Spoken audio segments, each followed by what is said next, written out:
Bonjour tout le monde, bienvenue à ce webinaire sur l'intelligence artificielle en santé, comprendre pour déceler son potentiel d'utilisation. Mon nom, c'est Marie-France Thibault, je suis conseillère en intelligence artificielle et valorisation des données au Centre d'expertise en intelligence artificielle et valorisation des données de l'Institut universitaire de cardiologie et de pneumologie de Québec. Et je suis Philippe Després, je suis professeur à l'Université Laval au département de physique, génie physique optique, mais aussi conseiller scientifique à la direction de la qualité, évaluation, performance, éthique, transformation et innovation à l'Institut. Pour la présentation d'aujourd'hui, on vous propose un petit plan. Donc, on va vous présenter le centre d'expertise assez brièvement. On va vous parler de l'intelligence artificielle, c'est quoi? On va vous présenter quelques cas concrets d'utilisation de l'intelligence artificielle au quotidien et en santé. Et aussi, Philippe va nous entretenir aussi des enjeux d'intégration. On parlera aussi des enjeux éthiques et sociétaux de l'IA et quelques clés de réussite là, pour poursuivre vos apprentissages. Donc, la présentation du centre d'expertise. Le centre d'expertise a été créé en 2020 par le ministère de la Santé et des Services sociaux avec comme objectif de rehausser le niveau de maturité en intelligence artificielle. L'orientation, c'est vraiment de développer des outils d'IA pour aider à la prise de décision dans les tâches clinico-administratives. Donc, le centre d'expertise, présentement, ne fait pas de solution là, pour seulement le clinique. Le centre d'expertise est géré de façon administrative et sous l'égide administrative de l'IUCPQ. La gestion administrative s'occupe des ressources humaines et c'est avec l'IUCPQ qu'on fait nos premiers projets en intelligence artificielle. Le centre d'expertise aussi a comme client Santé Québec, donc les 34 établissements du réseau, ainsi que le ministère de la Santé et des Services sociaux. Notre offre de service, c'est vraiment de développer des outils d'intelligence artificielle qui sont adaptés à des besoins concrets du système de santé et des services sociaux. On est en soutien aux activités clinico-administratives, On les veut accessibles, configurables et réutilisables dans d'autres situations là, à travers divers établissements.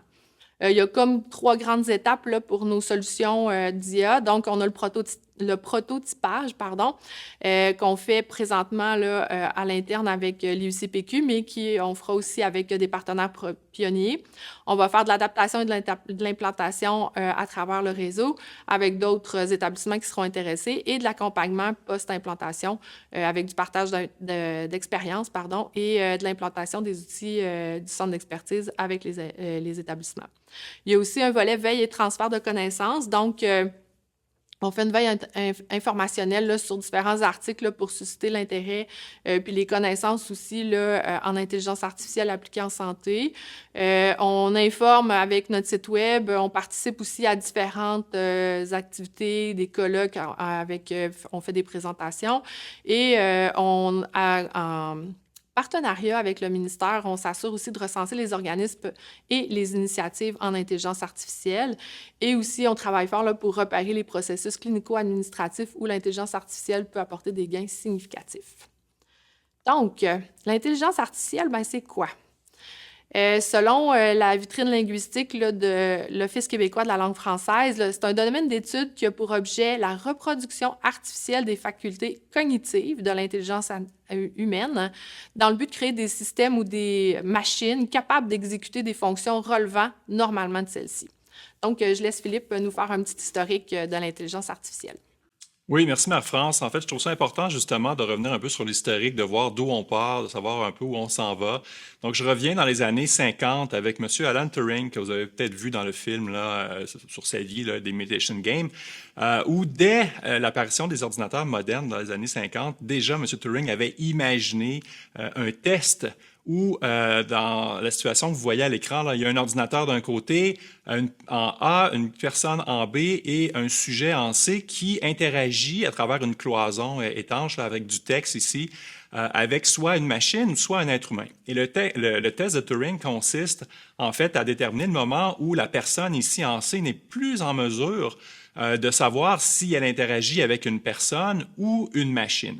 Donc là, vous voyez avec les ChatGPT de ce monde aujourd'hui et autres grands modèles de fondation comme ça devient très intéressant de voir là, que Turing avait déjà anticipé ça. Donc, si vous avez déjà interagi avec des grands modèles de langage, vous savez que c'est extrêmement difficile de savoir si on a affaire à un humain ou une machine à l'autre bout. Donc, très, très visionnaire dès le début, dès l'apparition des ordinateurs modernes dans les années 50.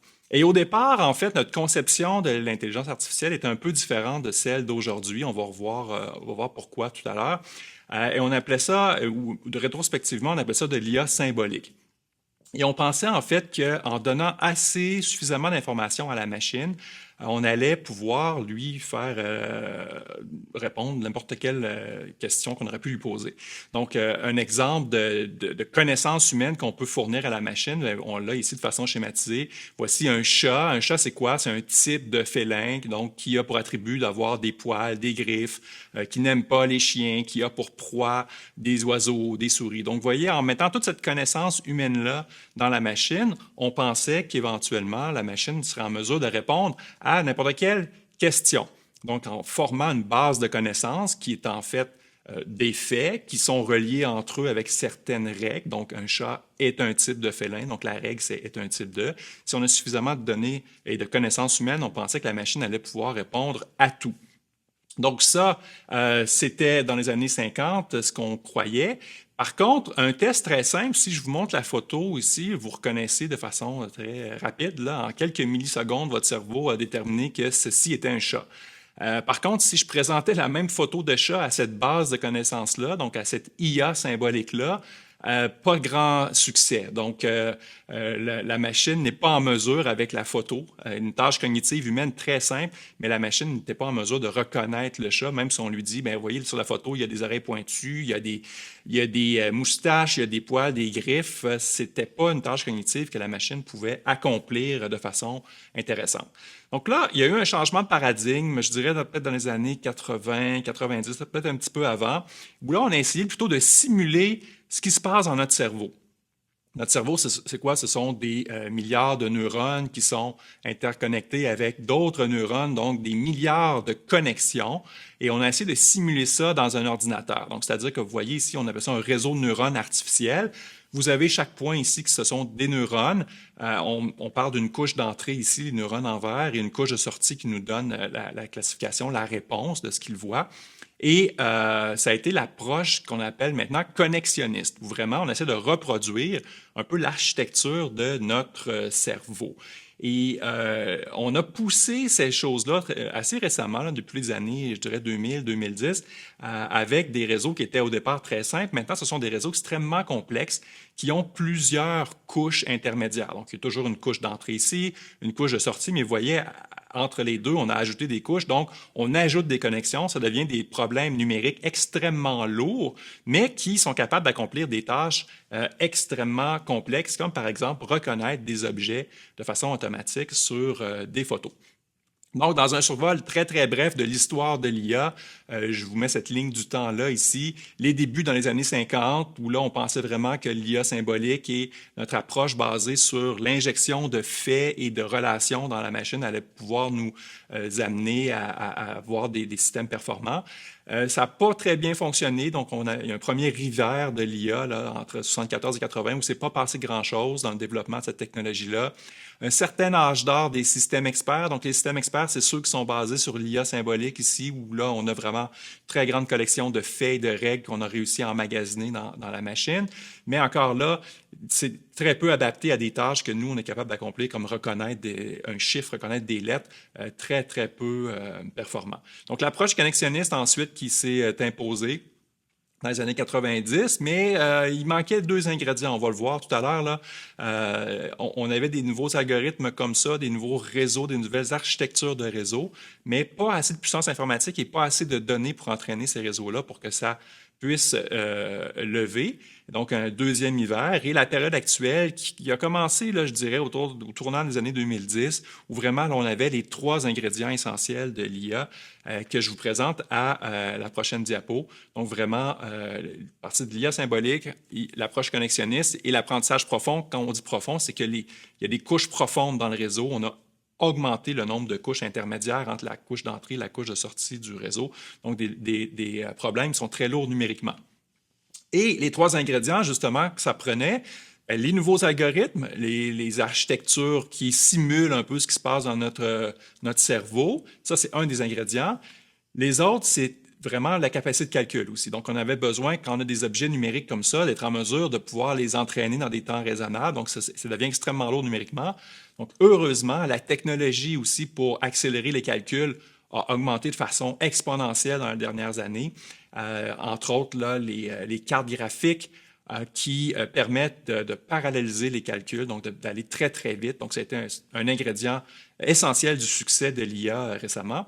Et l'autre, c'est que pour ces réseaux-là, pour les entraîner, un peu comme à un enfant où on doit présenter, où on doit nommer voici un chat, ben, au bout de quelques reprises, l'enfant est en mesure de reconnaître un chat. Ben, c'est la même chose pour ces réseaux-là. Donc, il faut lui présenter beaucoup d'images pour qu'il soit en mesure de reconnaître les images. Donc, par exemple, je lui présente un chat, je lui dis c'est un chat, je lui présente un chien, je lui dis c'est un chien, et finalement, la mémoire de ça s'inscrit dans le réseau sous la forme des poids qui sont associés à chaque connexion entre chaque neurone ici. Donc, les trois ingrédients, c'est que ça prenait des données massives aussi pour pouvoir entraîner, et je vais vous montrer un exemple juste ici de ce type de choses-là. Et j'ai mis des jalons importants, là, vous voyez, là, bon, Deep Blue qui gagne aux échecs contre Garry Kasparov, Watson aussi de IBM qui gagne à Jeopardy, AlphaGo aussi qui gagne que le champion de Go, qui est un jeu extrêmement réputé complexe pour les ordinateurs.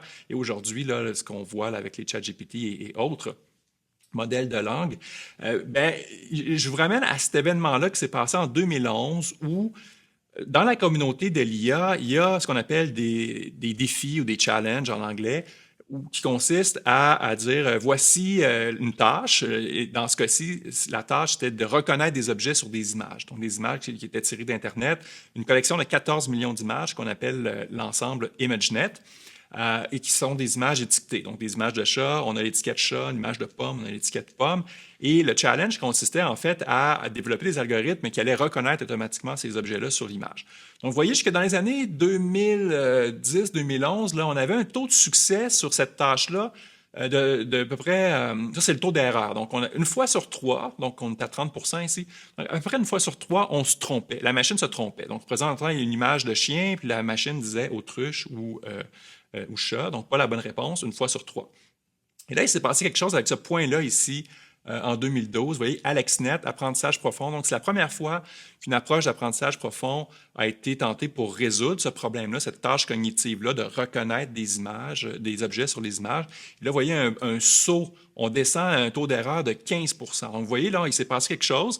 Donc, avec l'apprentissage profond, donc Alex, qui était un étudiant de Geoffrey Hinton à l'Université de Toronto, Geoffrey, qui est un des trois parrains de l'IA avec Yoshua, l'apprentissage profond avec Yoshua Bengio et Yann LeCun. Donc, vraiment, taux d'erreur diminué. Et vous voyez, des années subséquentes, là, on arrive à des taux d'erreur très, très bas. En fait, en augmentant le nombre de couches, donc AlexNet, avec 8 couches, avait un taux d'erreur de 16%. Et vous voyez, les années suivantes, là, en ajoutant des couches, 152 couches, ici, on atteint des performances extraordinaires là, pour reconnaître, même au-delà de ce que l'humain est capable de faire avec des réseaux de neurones profonds comme ça. Je fais juste une petite parenthèse pour dire que justement cette approche-là, basée sur les réseaux de neurones, fonctionne. Okay? Donc la machine maintenant est capable de dire voici c'est un chat, mais ça devient très difficile aussi de comprendre comment la machine est arrivée à ça. Donc, c'est pour ça qu'on dit souvent que ce type d'IA-là est un peu comme une boîte noire qui fonctionne, mais c'est un peu difficile de savoir comment elle a pris la décision. Donc, c'est pour ça qu'il y a des observatoires qui sont nés, qui étudient ce phénomène-là, parce qu'il y a des nouveaux enjeux éthiques et sociétaux qui naissent de ce caractère boîte noire-là de l'IA.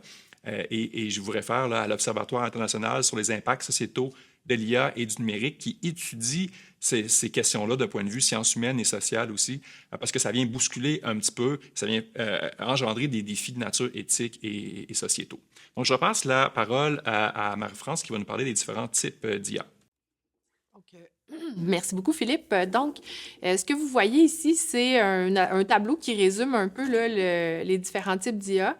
Vous avez à droite à gauche, pardon, là, dans le carré orange, c'est important de faire la distinction entre l'intelligence d'affaires et l'intelligence artificielle.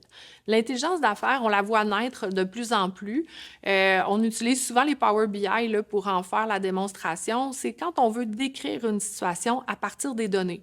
Donc, ce qu'on va faire, on va, par exemple, mettre le taux d'occupation des lits dans les différents départements d'un hôpital. On peut inscrire aussi taux d'occupation des civières, les consultations en attente, etc. Donc, là, on va utiliser les données, mais vraiment pour décrire une situation.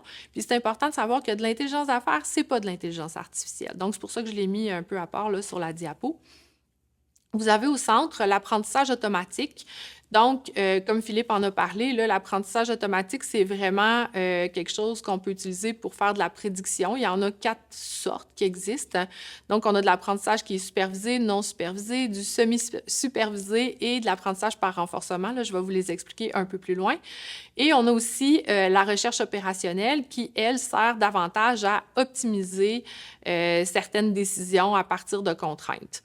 Je vais vous l'expliquer aussi dans la prochaine diapo. Donc, ce qui est important de savoir aussi, c'est qu'une solution d'IA souvent va être composée de plusieurs de ces éléments-là.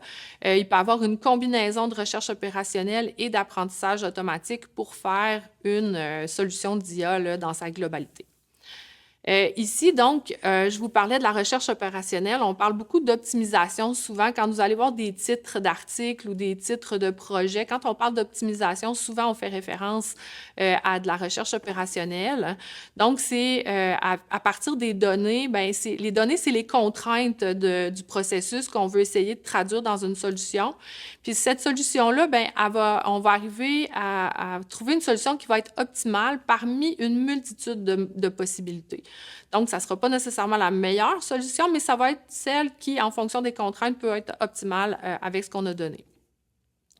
Au niveau de l'apprentissage automatique, donc, on a l'apprentissage supervisé. Philippe l'a super bien expliqué, donc avec des données étiquetées. C'est un peu comme un enfant qui va à l'école. On va lui dire, la pomme, elle est rouge, elle est cette forme-là, on peut la manger. Donc, avec ces données-là, on doit les étiqueter et la machine va apprendre en fonction de ce qu'on lui aura montré.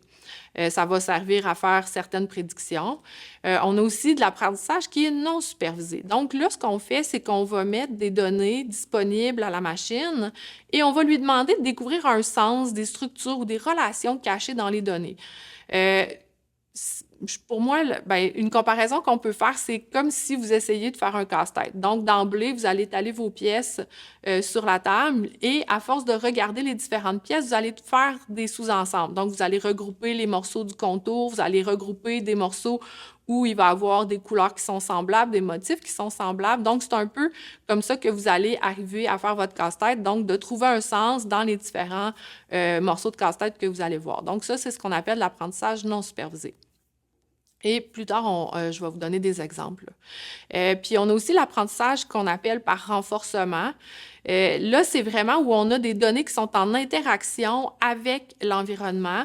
Donc, selon la réponse que le système d'IA va donner, lui, il va ajuster justement son action pour être capable de réussir la tâche qu'on lui demande en fonction de ce que, justement, on lui a demandé. Donc, c'est vraiment un apprentissage qui est dynamique.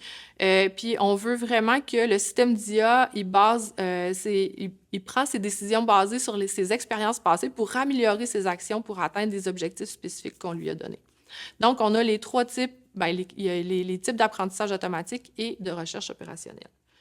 En termes de concepts, ce qui est difficile au début quand on commence à lire sur l'intelligence artificielle puis qu'on n'a pas beaucoup de connaissances théoriques, c'est de faire la distinction dans les différents concepts. Donc, ici, vous les avez un peu là, dénumérés de façon quand même assez sommaire.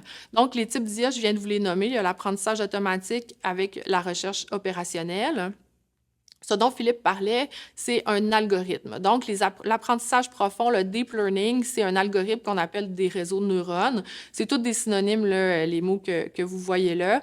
Il y a d'autres types d'algorithmes, là, comme les forêts d'arbres décisionnels, la régression linéaire, etc. Donc, ça, c'est vraiment des algorithmes qui sont utilisés pour faire des solutions d'IA.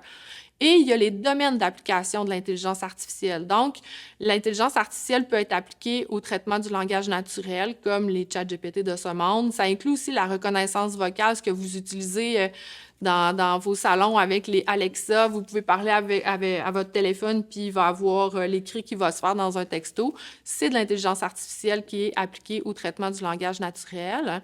Il y a aussi la vision par ordinateur et la robotique. Donc, lié au quotidien. Donc, ce que je vais faire, c'est que je vais vous présenter des exemples d'intelligence artificielle pour vous illustrer un peu là, les différents concepts. Donc, ici, vous avez une application que vous utilisez probablement assez régulièrement qui vous permet d'avoir le chemin le plus court entre deux points. Donc, le point A, votre point de départ, et le point B, votre point d'arrivée. Donc, ce que ça va faire, c'est que ça va calculer le chemin le plus court en fonction aussi là, des contraintes que vous allez lui avoir données. Donc, il va vous donner le chemin le plus optimal dans le circuit en fonction du temps de la journée, en fonction de la circulation, de la construction qu'il peut y avoir ou des sens uniques. Vous allez avoir le chemin le plus rapide. Puis souvent, il va même vous faire d'autres suggestions là, en vous indiquant le temps. Donc, ça, c'est une belle application là, de la recherche opérationnelle. On a aussi, dans cet exemple-là, c'est DeepL. C'est c'est une application là, qui fait de la traduction automatique, entre autres.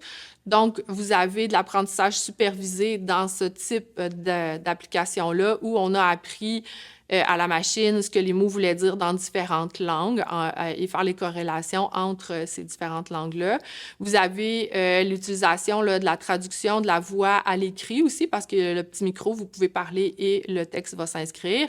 Aussi de l'écrit à la voix, parce que vous pouvez demander à la machine de lire ce qui est inscrit et ça va vous générer du texte que vous allez pouvoir entendre. De l'autre côté, vous avez un petit bout d'apprentissage par renforcement. Donc là, la réponse qu'il va vous avoir donnée, vous pouvez la juger. Est-ce qu'elle est bonne avec le petit pouce en l'air? Est-ce qu'elle est mauvaise avec le petit pouce en bas? Ou si vous lui demandez de réécrire. Donc, ici, la solution de traduction va apprendre de ses réponses en fonction de ce que les gens vont donner comme cote et va toujours essayer de s'améliorer. Donc, on est dans un apprentissage dynamique. On va parler de l'IA générative parce que, bon, on en entend parler beaucoup. De l'IA générative, bien, ça peut générer du texte, ça peut générer des images, ça peut générer des vidéos aussi. Donc, c'est vraiment une génération. Ici, je vais parler plus des grands modèles de langage là, parce que c'est ce qu'on voit, c'est ce qu'on entend le plus parler.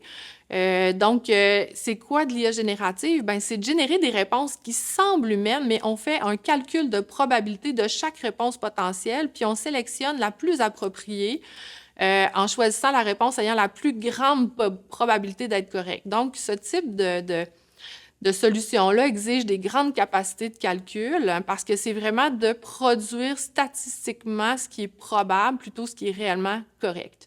Donc, les risques en lien avec l'utilisation de ces solutions d'intelligence artificielle-là, c'est qu'elles peuvent générer du contenu trompeur ou biaisé parce que il n'y a pas de réflexion intelligente derrière la réponse. C'est vraiment juste une prédiction statistique que vous allez avoir.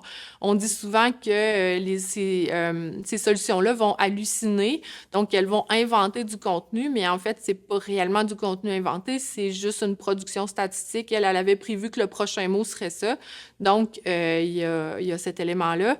Et il y a aussi tous les problèmes d'explicabilité et de transparence parce qu'il n'y a aucune source qui est nommée, comme par exemple quand vous utilisez ChatGPT, là, je vais montrer un exemple plus loin, il n'y a aucune source qui est nommée, vous ne savez pas de quel site ça peut avoir été tiré, puis il faut savoir que ces grands modèles de langage-là ont été entraînés sur Internet avec tous les biais qu'il peut avoir sur ces informations-là.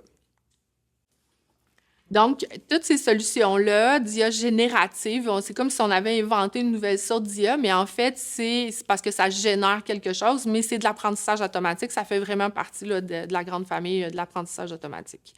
Donc, un exemple que vous avez ici, je lui ai demandé de me résumer en 5 lignes c'est quoi l'UICPQ. Donc, il m'a généré une réponse. Vous avez la réponse qui a été générée. Vous avez en bas les petits pouces en l'air ou pouces par en bas pour l'apprentissage par renforcement pour valider. Il vous demande de valider en fait si sa réponse vous convient ou pas. Vous avez le même type d'apprentissage automatique avec l'IA générative, avec Copilot. que vous pouvez utiliser là, sur Internet. La différence avec Copilot dans ce modèle-là, c'est que vous avez les références. Donc là, en termes d'explicabilité, on a les sources sur lesquelles il s'est inspiré pour fournir la réponse. Donc, on a le résumé là, en bleu qui est de l'apprentissage automatique. Les sources, vous les avez en bas. Et vous avez aussi l'apprentissage par renforcement qui est toujours présent là, dans ce type de modèle-là. Donc, maintenant, quelques cas concrets d'utilisation de l'intelligence artificielle en santé. Présentement, il y a quelques projets là, qui sont en cours de réalisation là, avec Skill AI, entre autres, là, mais vous pouvez avoir des trajectoires de patientèle qui, on pourrait essayer de prédire, des trajectoires de patientèle. Donc, est-ce que mon patient va rester à l'urgence? Est-ce que ce patient-là va avoir besoin d'être hospitalisé? Est-ce que c'est un patient que je vais retourner à la maison? Donc, en fonction de ce que le patient présente comme antécédent, comme diagnostic, comme problème qu'il présente à l'urgence, on pourrait être capable d'essayer de prédire sa trajectoire. Aussi, essayer de prédire les flux de patients, donc les nouvelles admissions en fonction de ce que je vous ai dit, mais aussi en fonction des historiques pour essayer de prévoir les demandes, par exemple, en soins d'urgence préhospitaliers, ce qui permettrait de déployer les équipes au bon endroit en fonction des besoins puis de la demande, puis d'avoir le nombre d'équipes qui est vraiment suffisante. Aussi, on pourrait être capable de prédire la charge de travail que certaines clientèles là, pourraient avoir dans un département. Vous le savez, là, moi, j'ai été infirmière là, pendant plusieurs années. La distribution se fait pas en fonction de la charge de travail, mais plutôt en fonction des lits ou physiquement où se le trouve pour qu'on n'ait pas trop à marcher. Mais ça serait vraiment une belle avancée aussi si on pouvait avoir cette distribution-là en fonction de la charge de travail pour être sûr que les équipes soient que les infirmières aient plus de temps là, pour pouvoir traiter les patients, mais de façon équitable là, dans le département. Tout ce qui est aussi là, planification, prédiction des besoins en termes de consommation de produits qui sont essentiels dans un système hospitalier. On l'a vu avec la pandémie, on a eu plusieurs ruptures de stock. Il y a des stocks qui sont difficiles à avoir. Donc, avec l'intelligence artificielle, on est capable, avec les historiques, de prédire la consommation, donc de faire les achats qui sont nécessaires par rapport à ça et éviter justement là, ces bris-là qui peuvent retarder certains soins. Au niveau clinique, ce qu'on peut faire, analyser l'image pathologique d'une tumeur cancéreuse puis de son environnement pour prédire le risque de récidive, ça, c'est possible.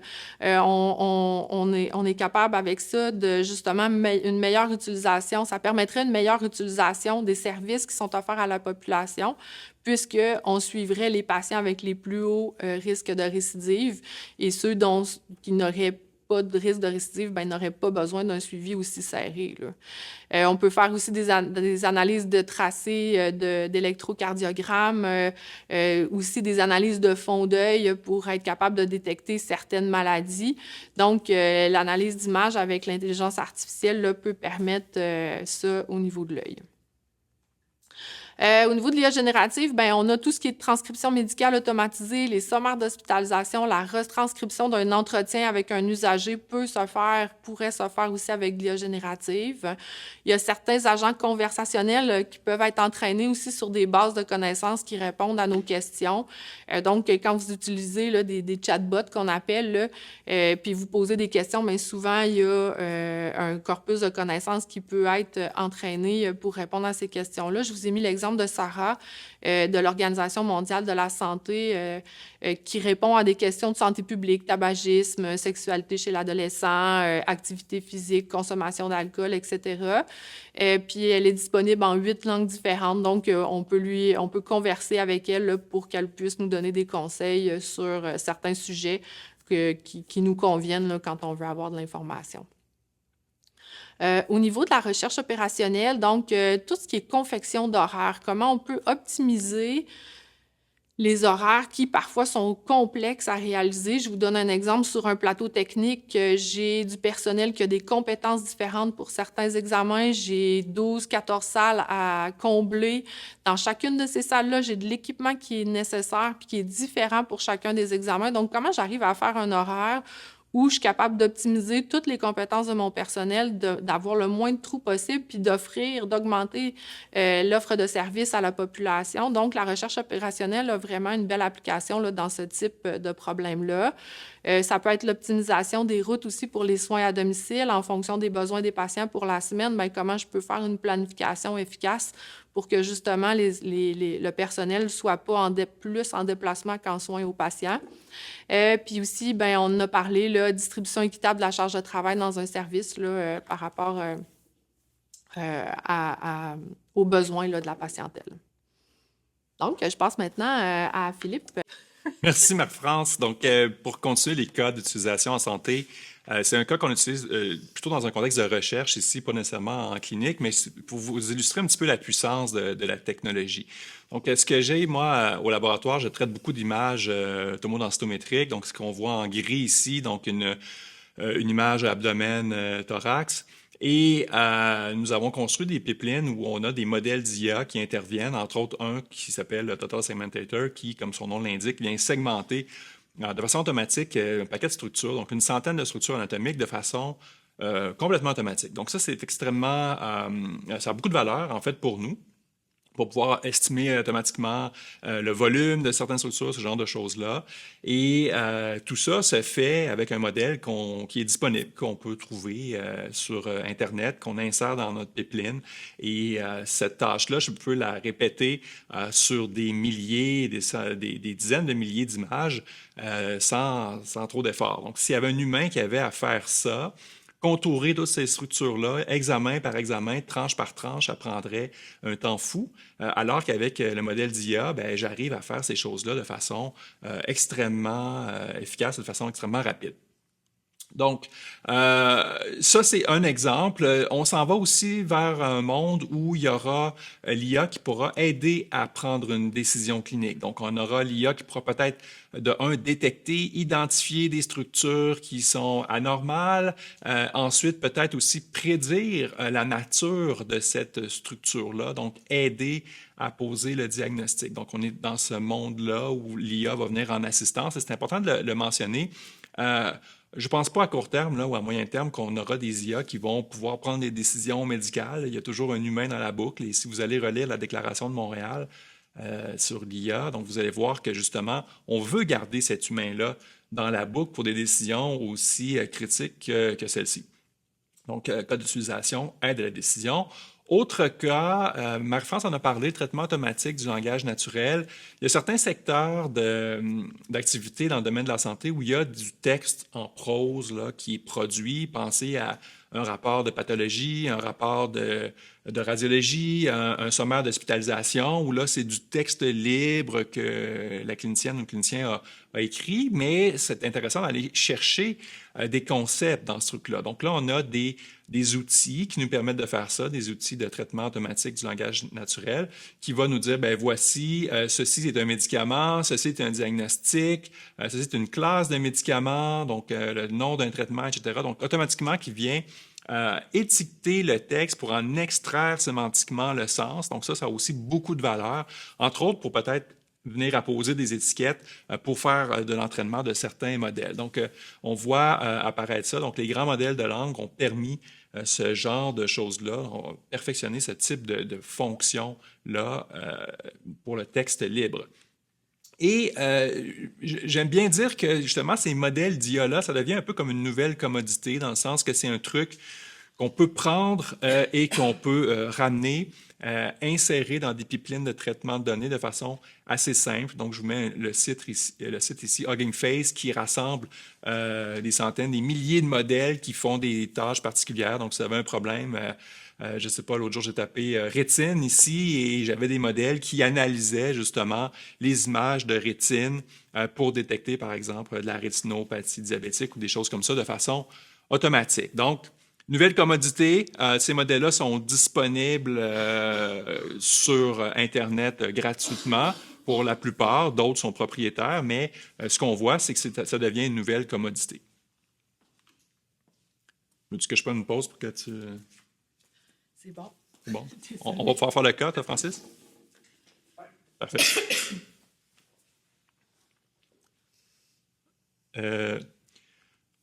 Et ceci montre, cette figure montre les domaines d'application d'IA qui ont été approuvés par la Food and Drug Administration, la FDA américaine, et ces applications-là sont rassemblées par spécialité. Donc, en turquoise, c'est un peu petit ici, mais ici, on a la radiologie.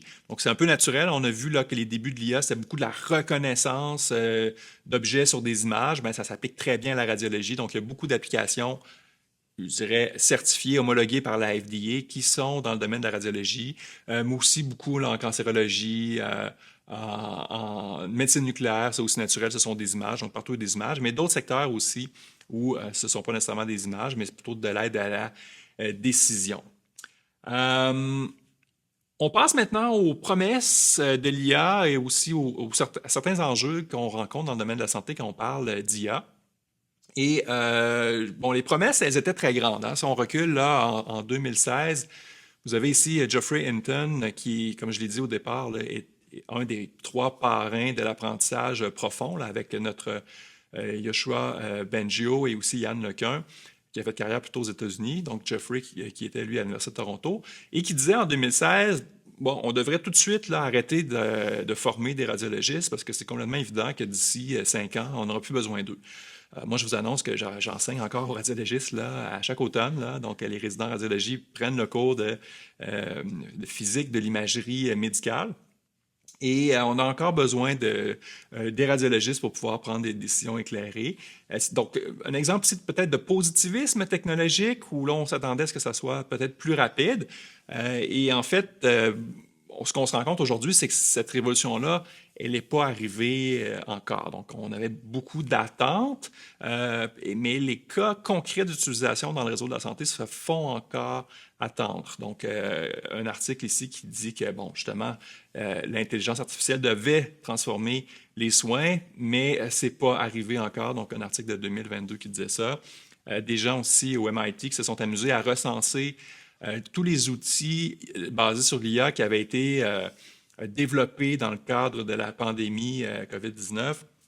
Ils se sont rendus compte qu'aucun n'avait vraiment aidé concrètement à quoi que ce soit, et que même certains étaient dangereux. Donc, c'est vraiment plusieurs chercheurs et chercheuses qui se sont lancés tête première dans des jeux de données qu'ils ne maîtrisaient pas ou des jeux de données qui avaient été mal constitués, mal étiquetés et qui ont fait dire à peu près n'importe quoi aux données. Ils ont entraîné des modèles à faire un peu n'importe quoi.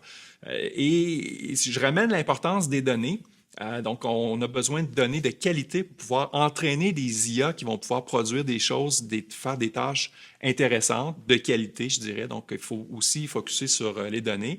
Dans le réseau, là, ça change, heureusement, mais vous voyez là, la façon dont on a géré la COVID au Québec, des fiches comme ça, papier, avec des gens qui prennent des notes sur les cas de contagion sur papier, donc de la donnée qui vient mourir en quelque sorte sur le papier qu'on ne peut pas exploiter par la suite pour entraîner un modèle d'IA, ça c'est sûr. Donc, un peu notre réalité au Québec, heureusement, on s'en sort, heureusement, on est en phase de transformation numérique, mais notre réalité, il n'y a pas si longtemps, encore aujourd'hui un peu, nos tableaux de bord, ben, c'est souvent des post-it sur un mur. Hein. Vous voyez, dans le temps de la COVID, des post-it et des trucs sur le mur, il y en avait jusqu'au plafond. Donc, c'est notre réalité, pas nécessairement compatible avec l'IA. Je n'ai pas encore parlé du fax, mais encore une technologie qui n'est pas nécessairement compatible avec l'IA, c'est la donnée qui vient mourir sur le papier, donc pas nécessairement intéressant. Mais il y a des bonnes nouvelles quand même, et on est en train de transformer le réseau numériquement. Il y a une volonté ministérielle de transformer, donc c'est une très bonne nouvelle pour la technologie de l'IA qui pourra ensuite prendre racine quand le terreau numérique sera fertile. Et je vais repasser la parole à Marie-France. Merci beaucoup, Philippe. Donc, avec ces différents enjeux-là viennent aussi d'autres enjeux avec l'intelligence artificielle. Donc, on parle des enjeux éthiques et sociétaux. Ici, je vous ai mis les 14 termes et principes là, de la norme ISO sur justement les enjeux éthiques et sociétaux de l'intelligence artificielle. Philippe l'a bien nommé, tu sais, je pense que pour faire de l'IA, ça prend des données, ça prend une transformation numérique, ça prend un terreau fertile, mais ça prend aussi des compétences particulières. Donc, ça prend une responsabilisation, une imputabilité par rapport au système d'IA qu'on va utiliser et l'imputabilité est aussi portée vers l'organisation qui va utiliser ces systèmes d'IA-là. Je vous donne un exemple. Air Canada a été poursuivi par un passager parce que son chatbot lui donnait un rabais. Il discutait avec un chatbot d'Air Canada et le chatbot lui a dit oui, oui, vous avez le droit à un rabais, un remboursement après tant de temps, etc. Mais en fait, la réponse était fausse. Il n'avait pas le droit au remboursement.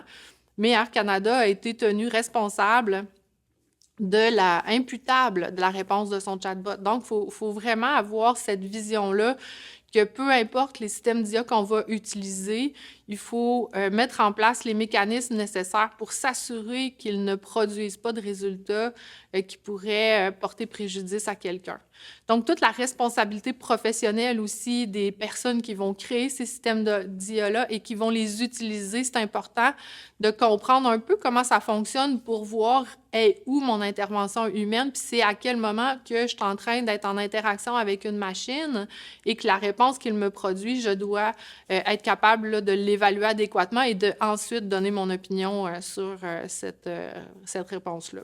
Il y a tous les enjeux de vie privée aussi avec les données qui sont utilisées. On ne doit pas être capable de réidentifier certaines populations. On veut aussi s'assurer aussi de l'équité puis de la non-discrimination. Les jeux de données sont importants pour ça parce qu'il faut qu'ils soient représentatifs de la population qu'on veut sur laquelle on veut que l'outil d'intelligence artificielle produise une réponse. Donc, s'assurer que tous les groupes sont représentés dans ces différents systèmes-là. On le sait, en recherche, les produits, les recherches cliniques, souvent, les femmes sont des groupes qui sont sous-représentés dans certaines recherches. Donc, si on utilise ces données-là pour entraîner un système d'IA, la réponse peut être faussée. On en a parlé tantôt, la transparence, l'explicabilité aussi des réponses que les systèmes d'IA vont produire. C'est encore un enjeu qui n'est pas résolu, mais il y a beaucoup de travaux là, qui se font sur cet aspect-là pour s'assurer qu'on soit capable de comprendre la réponse qui est produite. Il y a tous les enjeux de développement durable, respect des lois, des normes internationales de comportement. Là, je les définirai pas tous, mais il faut s'assurer, là, puis Philippe l'a bien nommé, qu'on veut un contrôle humain de la technologie. On ne veut pas que les systèmes d'IA deviennent des choses qui sont autonomes et qui produisent des réponses ou des orientations de façon justement là, autonome. Donc, s'assurer qu'il y a toujours un contrôle humain par rapport aux solutions d'IA qui sont produites. Je pense que les 3 points là, qui sont vraiment là, à retenir par rapport à ça, c'est que l'intelligence artificielle, c'est virtuel puis c'est international. Donc, il faut être vigilant par rapport aux solutions qu'on peut acheter qui ont déjà de l'intelligence artificielle à l'intérieur pour savoir sur quelles données ça a été entraîné, est-ce que c'est applicable au système de santé québécois, à la population québécoise, la population canadienne. Donc, il faut être conscient de ces éléments-là.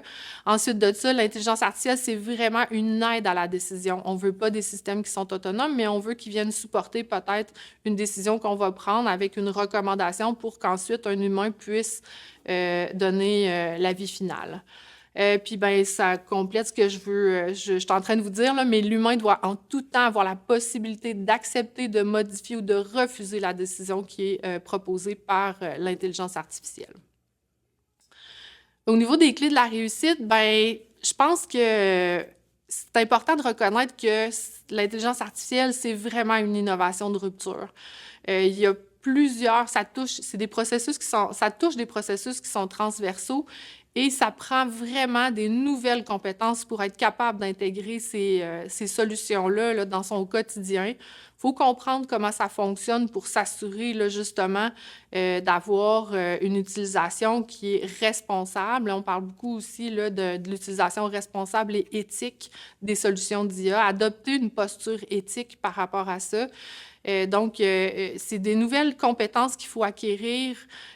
Ça a des impacts au niveau législatif, au niveau environnemental, au niveau de l'acceptabilité sociale, tant au niveau du citoyen que du personnel qui travaille dans le système de santé, parce qu'on veut comprendre quel impact ça va avoir sur notre travail. Puis c'est important d'adresser là, ces différents enjeux-là.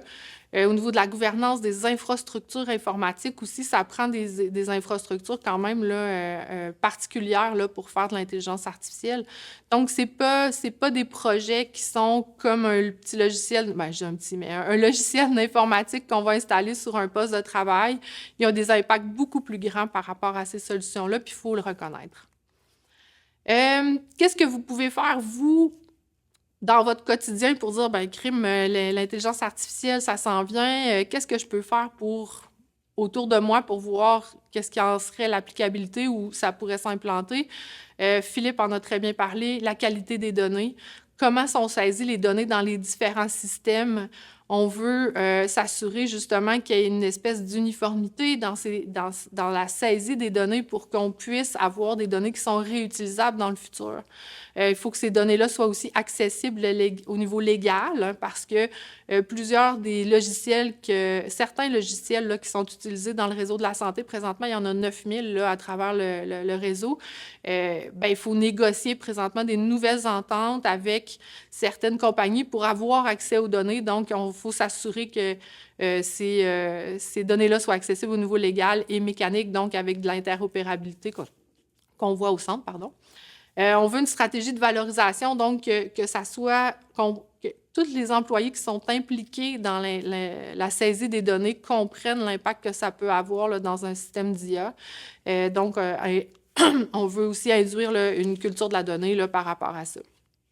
En termes d'interopérabilité, c'est dans les contrats de logiciels, là, on en a parlé d'avoir accès à ces données-là aussi. Il y a beaucoup de changements là, qui se font au niveau des standards d'interopérabilité là, vers FHIR, qui est un standard là, qui est un peu plus international, je peux dire? Moderne, oui. Merci. Puis, on a aussi toutes les ontologies. Donc, quand on fait du code, on veut qu'on soit capable de réutiliser une solution dans un autre environnement. Donc, les ontologies, c'est de traduire des mots en chiffres, si vous voulez, en code chiffré. Donc, ce qui fait en sorte que peu importe la langue dans laquelle on va l'utiliser, on va être capable d'avoir cette interopérabilité-là là, dans le code qui va avoir été produit. Pour faire des projets d'IA, ça prend une infrastructure informatique qui est évolutive parce que ça va quand même assez rapidement. C'est pas très statique dans le monde de l'intelligence artificielle. Donc, d'être capable de pouvoir mettre en place les différents morceaux qui sont nécessaires pour faire ces solutions-là, ça prend vraiment des équipes qui sont interdisciplinaires. Nous, on le vit dans nos différents projets. De parler le langage informatique avec des gens qui sont terrain du niveau clinique. Il y a un monde entre les deux, puis de comprendre un besoin clinique pour l'équipe en informatique, c'est pas toujours évident. Donc, ça prend vraiment des équipes qui sont interdisciplinaires, qui sont impliquées à plein de niveaux, mais ça prend beaucoup de communication pour arriver à se comprendre. Puis c'est normal, ça fait partie là, des différents défis, là, des solutions d'intelligence artificielle, mais il faut donner ce temps-là aux équipes. Puis ça, c'est important aussi de l'intégrer dans les projets. On veut aussi une coordination, une collaboration élevée des différentes parties prenantes parce que, comme on le dit, là, c'est des équipes qui sont interdisciplinaires.